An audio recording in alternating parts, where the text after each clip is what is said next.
Bruce Pearl just got a new job in the SEC at a football school, Auburn. Haven't we heard this 6 years ago? And the reason why Aaron Kraft relates to that is Aaron Kraft was actually part of the recruiting scandal involved with Bruce Pearl.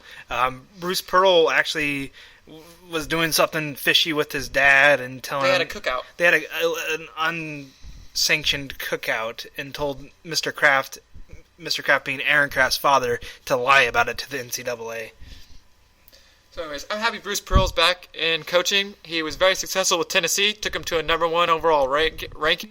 And I think he'll, he can't do anything with the team until August. So this upcoming season, Auburn's not going to be that good. But they might get some transfers, but they can easily get third place. Tennessee's coached by Conzo Martin. That's the third best team in the SEC. So I think this is a great time, great hiring for Auburn. And Charles Barkley supports this hiring, so you know it's good. Yeah, Bruce Pearl was actually the second fastest coach in NCAA basketball history to reach 300 wins, second only behind Roy Williams, who is a bit of a good coach. Yeah.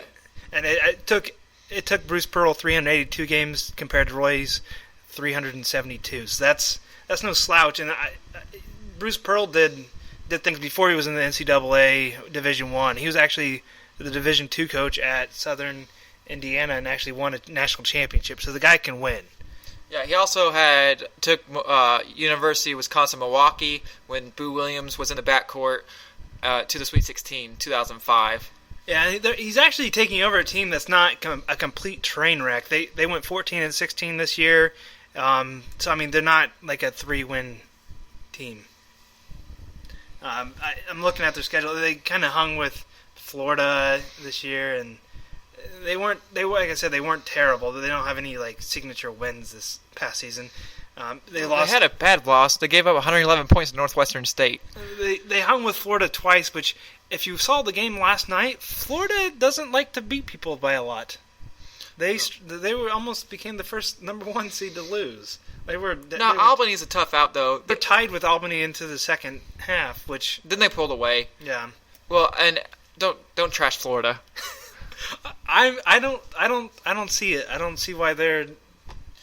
They have All-Americans. They're better at Wichita State. They play angrier. Yeah. It looks like Auburn needs to learn how to share the ball. They were 256th in the NCAA in assists. Yeah, good coaching will change that. But I think that's it's going to about wrap it up for today. Our third podcast will have some. I think we're going to have some more football talk. I think we're gonna talk about Tim Tebow, because how can you go have 3 shows without having a Tim Tebow reference? Yeah, that brings us to, I think we're gonna have a new segment next week called The Real Slim Jim's Rant of the Day. He's a good friend of ours who is very opinionated, and we're gonna have a bit of a debate between Mr. Adam J. Burkett and Ryan Dyer, aka The Real Slim Jim. Yes, Real Slim Jim's going to go down. You can find us on iTunes. Go ahead and click subscribe. We're also at Facebook. Just search Tasteful Nudes Podcast.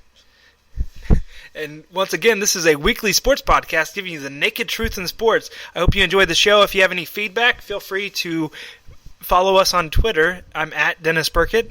Hurrah! And you can also email us at tastefulnudespodcast@gmail.com. Let's go get some basketball going. Woo! Thanks and have a good week. Tasteful